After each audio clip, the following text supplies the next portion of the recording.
नमस्कार प्रियन, जो तुम्हारा स्वागत है भाई एक और अपर बॉडी डे में। तो जो तुम पहले मूवमेंट देख रहे हो लेट पुल डाउन है। एंड अगेन ऐसा कोई सेशन जा नहीं रहा है जब हम प्रोग्रेस नहीं कर रहे हैं और हमें लगता है भाई भगवान तो एकदम ही साथ में बैठा हमारे, एकदम भगवान जी कहें तुम करते चलो भाई, हम तुम्हारे साथ हैं। तो इसमें भी देखोगे तुम लास्ट टाइम से सिर्फ एक रैप की प्रोग्रेस थी, बट जब तुम 3 वीक्स आउट होते हो तो वो एक रैप भी काफ़ी ज़्यादा मायने रखता है। एंड इस बार लास्ट टाइम से थोड़े से रेप्स बढ़िया थे, एकदम क्लीन नहीं थे but better than last time. Second movement जो था ये हमारा फ्लाइज था, चेस्ट फ्लाइज, एंड इसमें इंक्रीमेंट था और इसमें 70 से 75 हम गए थे। एंड इसमें इस बार भी हम 10 रैप गए थे। मज़ेदार जो चीज़ हमने इस बार नोटिस करी थी या फिर जो हुई हमारे साथ कि वो था हम कितने ज़्यादा क्लोज टू फेलियर हम ट्रेन कर रहे थे। हम तुम्हें दिखाएं तो एक तरीके से हम थोड़ा सा बीच में उसको रख रहे थे ये इस तरीके से, बट ऐसा नहीं है टेंशन लूज कर रहे थे, बट मज़ेदार सेट था। और तुम आखिरी रैप देखना, तुम्हें पता चलेगा हमने कितना ज़्यादा एक तरीके से खुद को पुश किया। एंड आखिरी रैप में भी हम पूरा स्ट्रगल कर रहे थे। एंड इन दी एंड यही गोल होता है तुम्हारी कोई भी ट्रेनिंग होता है कि अगर तुम फेलियर तक ट्रेन नहीं कर रहे हो देन सेट का कोई मतलब नहीं बनता। और ये आई थिंक हमारा लास्ट रैप था जहाँ तुम देख रहे होगे हम पूरा उसको पार्शियल भी नहीं आगे हम पुश कर पा रहे थे, वहाँ तक लेके गए थे। फिर इसमें भी अगेन हमारी बढ़िया प्रोग्रेस थी। मशीन रोज में लास्ट टाइम 95 से 8 रैप थे, इस बार हमारे 95 से 10 रैप थे। इस बार एक चीज़ जो हमने एडिशनल ऐड करी थी, थोड़ा हम आगे खुद को और एक्सटेंड कर रहे थे ताकि उसका रेंज ऑफ मोशन हम थोड़ा सा इंक्रीज कर सकें। अदरवाइज पहले हम क्या कर रहे थे, सिर्फ पीछे की तरफ थोड़ी सी बैक रहती थी, उसका सेम मूवमेंट रहता था। इस बार हम थोड़ा सा आगे पुश करके थोड़ा सा एक तरीके से उसको एक्स्ट्रा स्ट्रेच देने की कोशिश कर रहे थे। एंड काफ़ी अच्छा फील भी हो रहा था हमें कि हाँ हम सही जा रहे हैं in terms of range of motion वाला सीन। एंड अगेन सबका बैक ऑफ सेट भी है। बैक ऑफ सेट हमारे लिए इस समय बहुत ज़्यादा ज़रूरी नहीं है। अगेन वापस आते हैं इस पे, मशीन चेस्ट प्रेस या chest press machine. Last time 190 से 8 रैप थे, इस बार 190 से कहाँ गुजार रही है साड़ी, ये रीलिया वाले या रील वाले लोग हैं। तो भाई लास्ट टाइम 190 से 8 रैप थे, इस बार 190 से 9 रैप है। ये सारी चीजें रील में करती हैं भाई ये। क्या कहाँ गिरी, लेग्स में चोट लगी। फिर भाई अगला मूवमेंट आते हैं, ये है, ठीक तो है ना।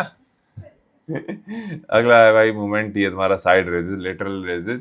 इसमें हम सही बताएं तो इतनी ज़्यादा अच्छे से प्रोग्रेस नहीं हुई थी, बट हमें जितना फील हो पा रहा है कि सेट अच्छा था बट प्रोग्रेस नहीं थी, ये रियलिटी है। बट हम जितना देख पा रहे हैं मोस्टली सेट में, या मोस्टली जितने इफेक्टिव सेट हैं हमारे लिए उनमें हमने सब में प्रोग्रेस की है। फिर ये प्रीचर कर्ल में भी इस बार हमारी अच्छी खासी प्रोग्रेस थी। लास्ट टाइम था हमारा 52.5 से 8 रैप, इस बार 52.5 से 11 रैप। काफ़ी अच्छा स्ट्रगल था एंड इवन हमें लगा कि हम काफ़ी ज़्यादा क्लोज टू फेलियर इस बार ट्रेन कर रहे थे।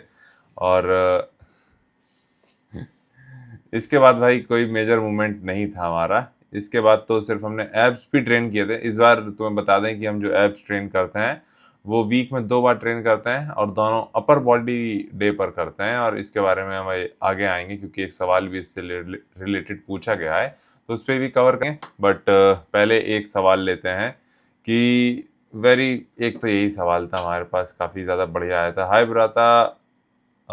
भ्राता, a question: what to do for abs training during a week, how often to train, and also what are main exercise for them। तो ये जो तुम सवाल देख रहे हो ये काफ़ी सिंपल सा सवाल है। तो एब्स भी तुम्हें बाकी किसी मसल की तरह ही ट्रेन करनी चाहिए, बट क्योंकि वो छोटी मसल है तो उसको तुम थोड़ा फ्रीक्वेंटली भी जा सकते हो, जैसे कि वीक में 2 बार या 3 बार, बट 2 बार हमें लगता है कि काफ़ी ज़्यादा सफिशेंट है। मूवमेंट की बात करें, हम जनरली जो तुमने इससे पहले मशीन देखी थी, हम मशीन ज़्यादा प्रेफर करते हैं क्योंकि उसमें थोड़ा सा रेंज ऑफ मोशन हम कह सकते हैं कि हम कंट्रोल कर पाते हैं कंपेरेटिवली बाकी मशीन्स के। एंड काफ़ी ज़्यादा इसमें भी हमारी स्ट्रेंथ ट्रैक करना हमारे लिए काफ़ी ज़्यादा आसान हो जाता है। तो ये एक मेन रीज़न रहेगा हमारा कि हम क्यों मशीन प्रेफर करते हैं। अगर तुम्हारे पास मशीन नहीं है तो मूवमेंट जो काफ़ी ज़्यादा इनफ है तुम्हारे एब्स को ट्रेन करने के लिए, leg raises and cable crunches and side obliques वगैरह के लिए तुम्हें जाहिर सी बात है कोई ना कोई रेजेस परफॉर्म करना पड़ेगा या रेजिस्टेंस उसमें भी ऐड करनी पड़ेगी। तो वो सफिशिएंट है तुम्हारे एब्स को ट्रेन करने के लिए। फ्रीक्वेंसी अगेन जैसा हमने तुम्हें बताया था 2 बार, मोर देन इनफ। फिर एक अप्रिशिएशन ही था जो हमें लगता है कि काफ़ी अच्छा पॉइंट आउट करना चाहिए, तुम लोगों को भी पता चलना चाहिए कि वेरी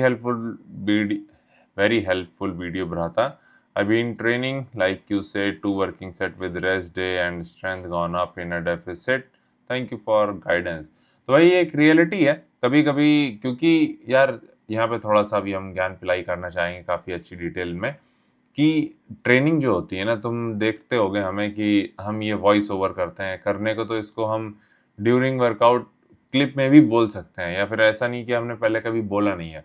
बट अभी क्योंकि हमारी प्रायोरिटी सिंपल सी है कि यार हमें प्रेप पे अपना 100% प्रोग्रेस देनी है, फोकस रखना है, एंड उसकी रिक्वायरमेंट है प्रेप की कि हम ट्रेनिंग काफ़ी ज़्यादा अच्छे से कर पाएँ, और उसके लिए हमें ट्रेनिंग पे फोकस रखना काफ़ी ज़्यादा ज़रूरी हो जाता है। अगर हम बोलेंगे तो यार कहीं न कहीं 2-3 चीज़ें हमारे दिमाग में आएँगी अगर हम बोल-बोल के व्लॉग बनाते हैं। तो सबसे पहला तो यही होगा कि क्या हम सही बोल रहे हैं कि नहीं बोल रहे हैं, एंगल सही आ रहा है कि नहीं आ रहा, माइक चालू है कि नहीं चालू है, वो सारी चीज़ें हैं। अभी हमारा सिंपल सा फोकस रहता है, कैमरा रखा है, स्टार्ट का बटन दबाया, हम ये भी केयर नहीं करते कि एंगल सही है कि नहीं सही है, क्योंकि वाइड एंगल है, हमें पता है पूरा फ्रेम आएगा ही आएगा। हम ये नहीं देखते हैं कि वो कहाँ पे फोकस कर रहा है, सिंपली हमें पता होता है वाइड एंगल है, इतना ज़्यादा वो डेप्थ इफेक्ट वैसे भी नहीं आने वाला, तो फिर शूट होने दो, और मेन फोकस हम कर पाते हैं अपने ट्रेनिंग पे। सिमिलरली तुम्हें अगेन जब तुम ये चीज़ फोकस करते हो, तुम अपने वर्कआउट की क्वालिटी को समझते हो कि नहीं यार हर एक सेशन हमारा प्रोग्रेस होना चाहिए, तो तुम खुद ही उसमें प्रोग्रेस ढूंढने की कोशिश करते हो। ऐसा सोचते हो कि यार क्या हम और अपनी ट्रेनिंग में ऐड कर सकते हैं जिससे हमारी ट्रेनिंग और ज़्यादा बेटर हो। रेस्ट को लेके, सेट्स को लेके, एक्सरसाइजेस को लेके क्या ऐसा हम इम्प्रूवमेंट कर सकते हैं, क्या चेंजेस कर सकते हैं जिससे हम प्रोग्रेस करें। इवेंचुअली यही हमारा एंड गोल है। एंड वर्किंग सेट की बात करें, तुमने पहले भी 4 सेट वर्किंग सेट ट्राई किए हुए हैं, तुम 2 ट्राई करोगे, तुम रिजल्ट देखोगे, जिसमें तुम्हें बेटर मिलेगा तुम उसको कंटिन्यू करोगे। सेम हमारे भाई ने की, उसने 4 पहले किए हुए हैं, 2 ट्राई किए, एंड उसे पता है भाई को कि किस में ज़्यादा बेटर रिजल्ट मिले। एंड हम ये नहीं कहेंगे कि हर किसी पे यही काम करेगा, तुम 4 ट्राई करो, किसी पे हाई वॉल्यूम, किसी किसी इंडिविजुअल पे हाई वॉल्यूम ट्रेनिंग काफ़ी ज़्यादा अच्छे से काम करती है, बट क्या तुम्हारे ऊपर काम कर रही है एज अ नेचुरल एथलीट, वो एक क्वेश्चन मार्क है जिसे तुम्हें ही फाइंड करना होगा with data. Data as an कि तुम दोनों चीज़ें ट्राई करो, किस में ज़्यादा बेटर तुम्हारी बॉडी रिस्पॉन्ड कर रही है।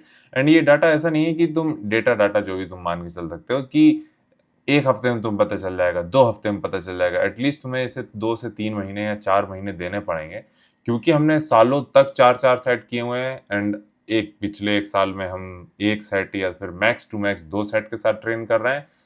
किसमें हमें बेटर रिजल्ट मिले हैं, तुम्हारी आंखों के सामने है।